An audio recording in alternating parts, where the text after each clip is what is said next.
Hey everybody, today is going to be a solo episode and it's going to be a bit of a potpourri kind of episode. There is a thread of automation going through the whole episode, but there are a few things I've wanted to address, and so I'm going to address them here. We'll talk about my switch from Zapier to Make. We'll talk about a new brand I created, and I think probably the most interesting thing, I'll be giving my thoughts on ChatGPT and AI in general and how I've been using it. I think this is going to be a fun episode. It'll be shorter than normal, but not as short as the How I Built Bits. And that is another thing I want to mention here. How I Built Bits is back. You can go to howibuilt.it/bits. They do drop in this feed as well every Friday. So it's usually just a tool or some sort of tip, maybe a book I came across that I have found really helpful that I think you will find helpful as a creator as well. So again, that's over at howibuilt.it/bits. Today's episode is brought to you by the Solo Creator Club, Groundhogg, and LearnDash, so definitely check them out. All the show notes, I suspect I'll be linking to a lot of stuff. All the show notes will be over at howibuilt.it/306. But for now, let's get into the intro and then the episode. Hey, everybody, and welcome to How I Built It, the podcast where you get free coaching calls from successful creators.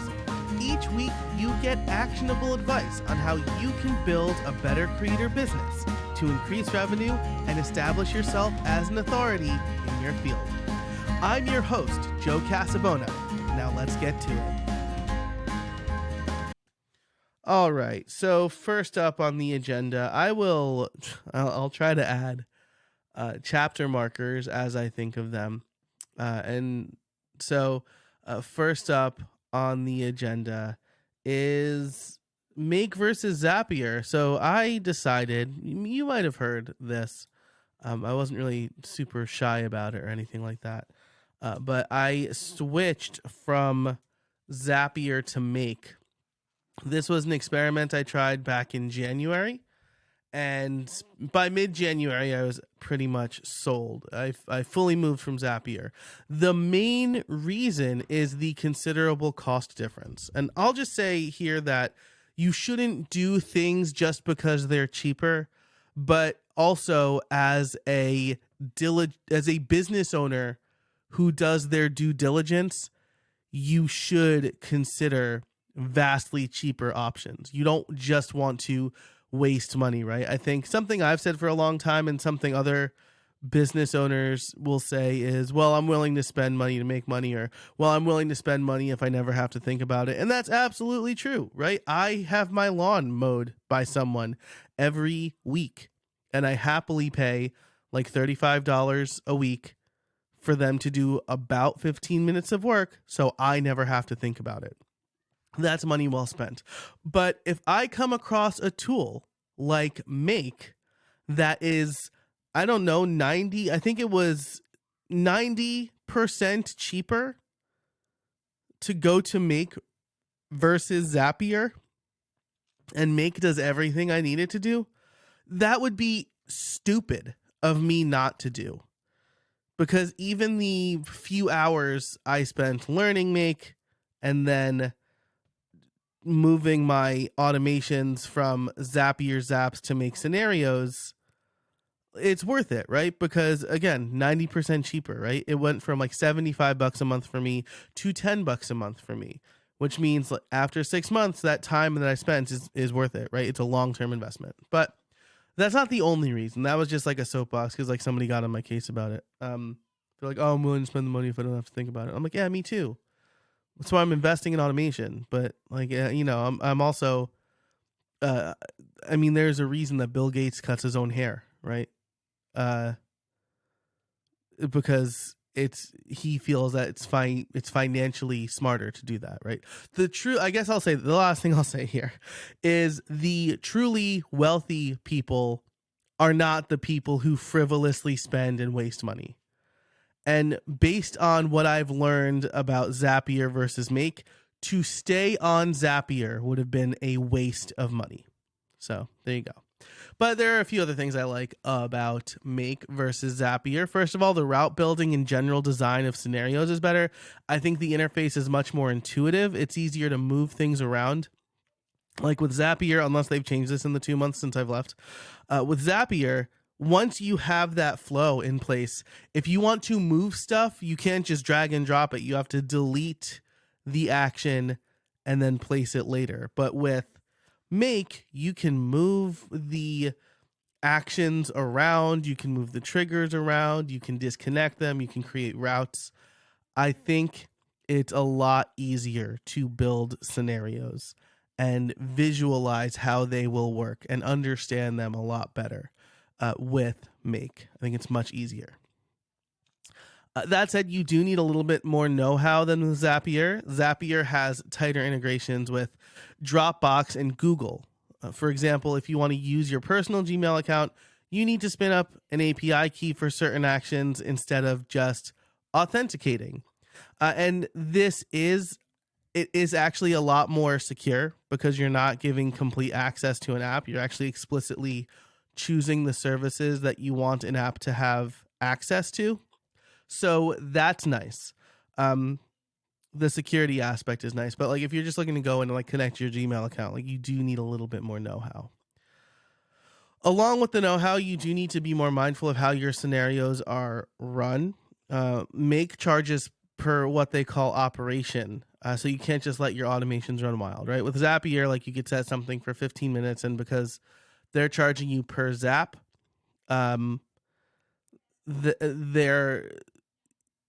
you can basically like let a zap run every 15 minutes if you want.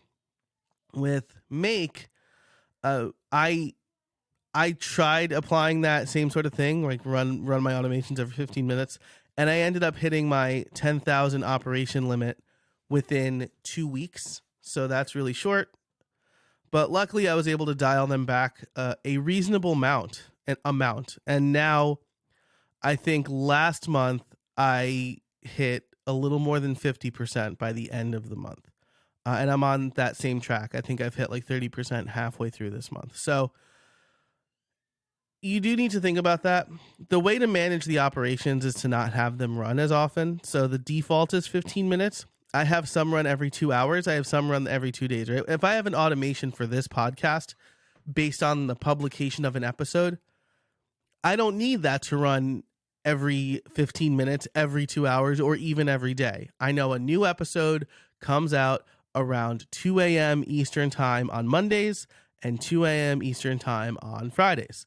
So I can explicitly tell Make to only run at, let's say, 3 a.m. Eastern time on those 2 days. So this is fine, right? They run perfectly fine, often enough so they don't bottleneck my workflows. The hardest part for me was coming to terms with knowing they aren't constantly running. But again, Make is much more affordable, right? I would have to pay for around 90,000 operations to hit the same monthly costs as Zapier. And if I doubled my monthly operations, which is all I would need to do having the scenarios I run as often as I did, I would still be saving $55 a month. So the cost savings is still considerable. But if you're smart about your operations and how often your automations run, you don't need to worry necessarily, right? And then finally, thanks to reevaluating my automations, I was able to create more efficient actions and move some actions to the native app. So, for example, Vimeo has direct integration with Dropbox. They didn't have that when I looked into it. How many years ago that was? So I actually don't need Zapier to upload a video to from Dropbox to Vimeo anymore. So that was nice. I was able to cut away some automations, take things native, move things just to Airtable. So I'll probably do a full episode on this as well. But in Airtable, I was doing some stuff with Google Sheets and then having Zapier send emails based on changes in Google Sheets.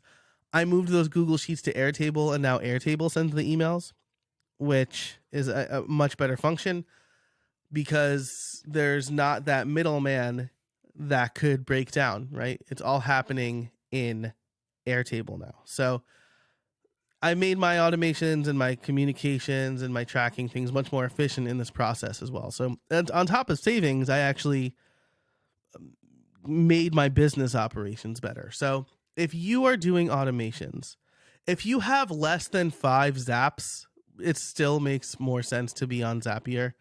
But if you have more than 5 zaps or more than 5 automations, I would strongly consider Make. The last thing I'll say around this topic is that Make is formerly Integromat. Just a great name, like a great get for the folks who own Make, like to have make.com. Pretty cool. But Googling tutorials is a little bit of a pain in the neck. And so I will usually just Google how to blah, blah, blah Integromat. And that usually shows up. But I don't know how long that's going to take. I'm sure like if you include make.com and like their documentation is pretty good and I think they're improving it. So, but that's just one thing to keep in mind. You do need a little bit more know-how. Maybe, I don't know. I feel like I'm a little bit too close to it, but there are a few things that maybe if you're coming in fresh and you don't know either, like Make is going to be fine. But I think Make is a really nice tool to look into. So that is all I have to say about Make versus Zapier. I do have a blog post with some screenshots and words to accompany my rambling. So I'll include that in the show notes. Again, all the show notes will be over at howibuilt.it/306 or in your podcast player. But why don't we take a break now to hear from our sponsors, and then I'll get into the rest of the stuff. By the way, what I didn't say at the top of the show, which maybe I'll ADR that in the beginning, but what I didn't say in real time in the top of the show is in How I Built It Pro, I'm going to talk about how raising my price of the Podcast Liftoff Playbook went, as far as the sales went, what I'm considering for branding and positioning, and a few other plans for the future regarding that, and possibly this podcast. So if you want to get ad-free extended episodes of this show, as well as support the creator you're listening to right now, you can go to howibuilt.it/pro and sign up for just $5 a month or $50 a year. Again, you'll get ad-free extended episodes. You'll also get some members-only videos. And as the membership increases, there'll also be like a newsletter and things like that, but it's really kind of based on what the members want. So if you want your voice to be heard, again, that's howibuilt.it/pro. And I'll be talking about how my last sale went. So a little behind the scenes stuff there. Okay, but for now, let's hear from our sponsors. This episode is brought to you by LearnDash. Look, I've been making courses for a long time. I've taught at the college level, and I've created curriculums for several different organizations, including Udemy, Sessions College, and LinkedIn Learning. When I create my own courses, there's no better option than LearnDash. LearnDash combines cutting-edge e-learning tools with WordPress. They're trusted to power learning programs for major universities, small to mid-sized companies, startups, and creators worldwide. What makes LearnDash so great is it was created by and is run by people who deeply understand online learning and adds features that are truly helpful for independent course creators. I love the user experience. And now you can import Vimeo and YouTube playlists and have a course created automatically in seconds. I trust LearnDash to run my courses and membership, and you should too. Learn more at howibuilt.it/LearnDash. This episode is brought to you by Groundhogg. Groundhogg is an open source CRM and marketing automation suite for serious agencies, small businesses, content creators, e-commerce experts, and WordPress professionals.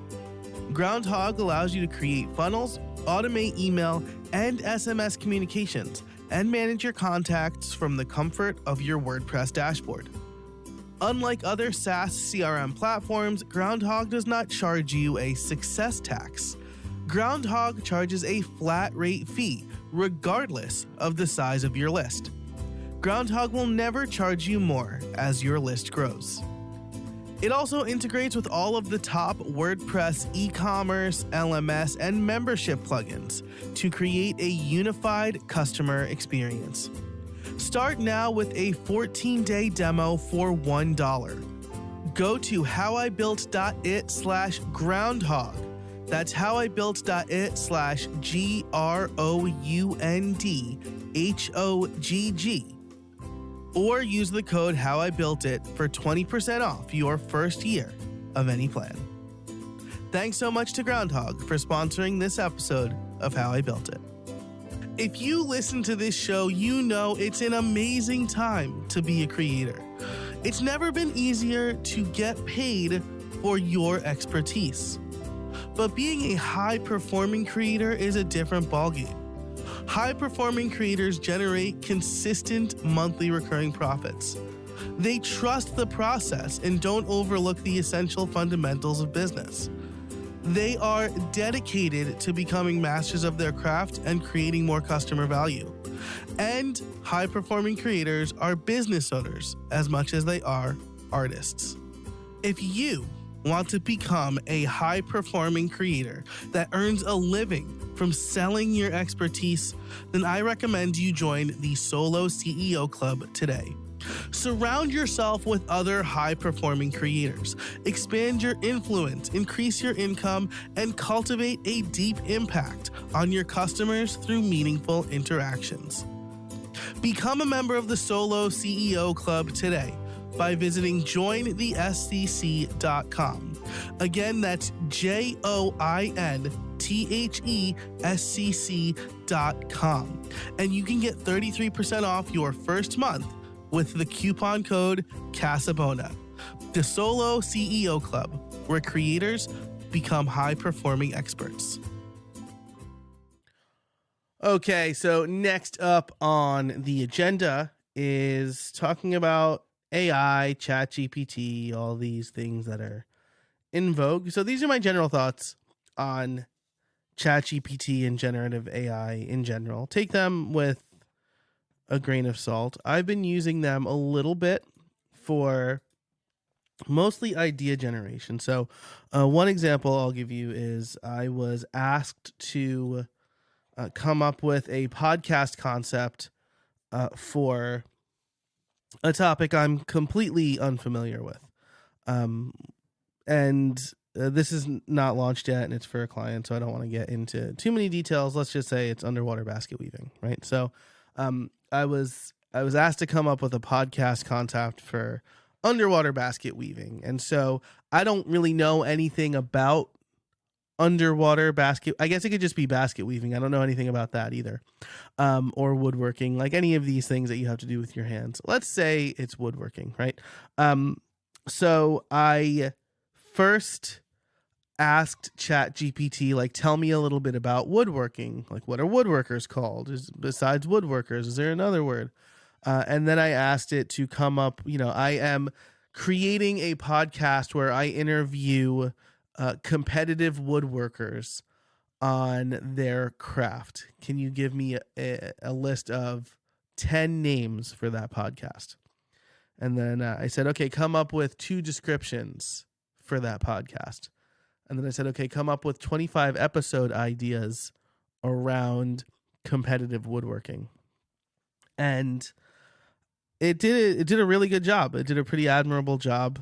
I finessed it. I did a little bit more research to make sure like it wasn't just like completely out there, but I was pretty happy with the results. And so I've been using ChatGPT for stuff like that, doing some research and fact checking and looking up kind of fun facts like that.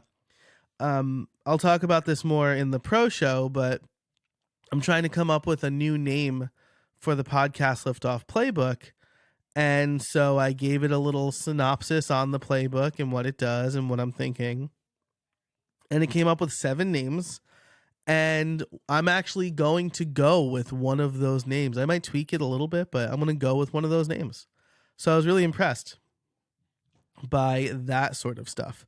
As far as, what creators can use it for, I think idea generation is key. So, even like maybe first drafts, or what I've seen examples of, which is pretty cool, is like you give it some text and then you say, write it with a different tone, or write it with a different voice, write it from the perspective of.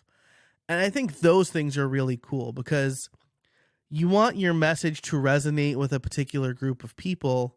And if you don't have that same exact perspective, or you don't have the same life experiences, ChatGPT can, using its vast word association database, can help you come up with different perspectives or see what you're trying to say in a different light. And I think that's really cool. The other thing that it looks pretty promising for, though, I've had mixed results in my own examples for what I've tried. So summarizing text is another thing that ChatGPT or these other generative conversational AI tools can do, right? So you feed it, maybe like you're driving and you're just kind of like free form brain dumping into a note, right? I've done this from time to time, right? Where I'll like speak a bunch of stuff and then like try to finesse it later. You can dump that into ChatGPT or another generative AI tool and say, summarize this. What are the big takeaways? Or turn this into a blog post, right? And then it'll look at what you've written and structure it, right? And it probably won't be the way that you write it, but you'll at least get the general ideas, and it'll be a good starting point for something that you word vomited, right? Like, because word vomit is not always the best blog. Like, most people don't speak the same way they write. And so taking what you've spoken and turning that into a blog post verbatim is not going to work. But with ChatGPT, it could work pretty well. I attempted during a recent live stream to use it to summarize transcripts of episodes. I thought that this would be just like such a great use case because I am usually trying to summarize my episodes from memory, or I will just take if it's just me, I'll just take the cold open and copy that. Usually from the Descript transcript. But if ChatGPT or another generative AI tool can summarize the transcript, that would be great. The problems I've run into are that my transcripts for these episodes are too long. And so it can't necessarily, I'd have to break it up into chunks, and then it's summarizing chunks, but it may not catch the whole thread. And maybe it wouldn't do that anyway. So maybe there are tools out there that I haven't looked at yet. One of the things I want to do on my YouTube channel over the next few weeks is explore how how AI tools can help podcasters. So that's something that's in the works. The other thing that I've been doing, because I've been doing a lot of user research, which I'll talk about in the pro show, but I have been recording the Zoom calls and then throwing them into OpenAI's Whisper AI tool so that it comes up with like a pretty high fidelity transcript. And then I could search through that, right? And these are like 15-minute calls. So they may, maybe I can put those into ChatGPT and see if they'll summarize them. But for now, I'm taking my own notes. And so I'll just have that in my craft document as reference in case like I remember, they said something about building authority. Like what were they saying there? I can at least search the transcript. So those are the main things I am using ChatGPT for. The last thing I'll say on this is like kind of like social commentary maybe, but I was at a talk a couple weeks ago about generative AI, and someone asked about what it meant for students and homework assignments. And I'm paraphrasing here, but the speaker said something that I can't stop thinking about, which is if ChatGPT can regurgitate information as well as a student and the teacher has no idea, what is the real problem? Right. And this is now I wrote a blog post on this, and shout out to my friend Nick Benson. He is an educator. He has his PhD. He teaches at the college level, and he has told me some just horrific things about the state of students coming out of high school these days. And so, like he said, if there are paragraphs in a paper that's turned in by a student, he knows that it was probably written by AI. Because students aren't using paragraphs. Like, this is terrifying, right? But this is like, this is part of the problem with the educational system. And I talk about this in my blog post. You know, I'll say, like, who cares if ChatGPT can write a paper about the Battle of Gettysburg at a 5th grade level? Like, that's not a skill, right? Writing is a skill, and you need to teach that skill. ChatGPT cannot teach us how to be good writers. It could write stuff for us, but that doesn't make us a good writer. Because at best, these tools will be assistive for us. Assistive technology. Not replacing. Like, there are people who say, like, oh, yeah, I wrote my book with AI. You didn't write your book then. Other people from all over the internet wrote your book. ChatGPT and these other generative AI tools don't have your life experience, and they don't have your perspective. They have what other people and maybe what you have already written on a topic. So, like, they can't, like, ChatGPT couldn't spit out Atomic Habits or Buy Back Your Time, right? They could write a book about productivity. They could write a bunch of words about productivity. Anyway, so here's what I said. If my kid leverages tools like ChatGPT to do their homework and save themselves time, they've gained a much more useful skill than memorizing the Battle of Gettysburg was a major turning point in the American Civil War, lasting from July 1st to July 3rd, 1863, with the Union Army defeating the Confederate Army led by General Robert E. Lee. And yes, that sentence was generated by AI. Perfectly fine, right? Again, memorizing stuff like that. I have a general interest in history now. I didn't care about this in 5th grade or 12th grade. In 12th grade, I should have been learning accounting and other life skills. I should have been learning how to publicly speak. I should have been learning more than just memorizing. I mean, like, you know, shout out to Mr. Turner, I guess, because I like history, but, like, you know, Hammurabi's code, I haven't really used that since the test, right? I think about keep it simple, stupid, right? But that's the thing, right? If you're going to teach me something that you're going to have me regurgitate, then you need to assign critical thinking to it as well. And this is my point of the piece I wrote. Generative AI is not going away. It's going to help us get information faster, and then students will have to apply some critical thinking to it. So that took an unexpected turn, but those are my general thoughts on generative AI. Now, the last thing that I'm going to talk about here is the direction of my YouTube channel, and that's mostly because I finally have a focus for it. If you've been following me for a while, you'll know that it's just kind of like a hodgepodge of videos that I thought were interesting, and that's not really a good way to grow a YouTube channel.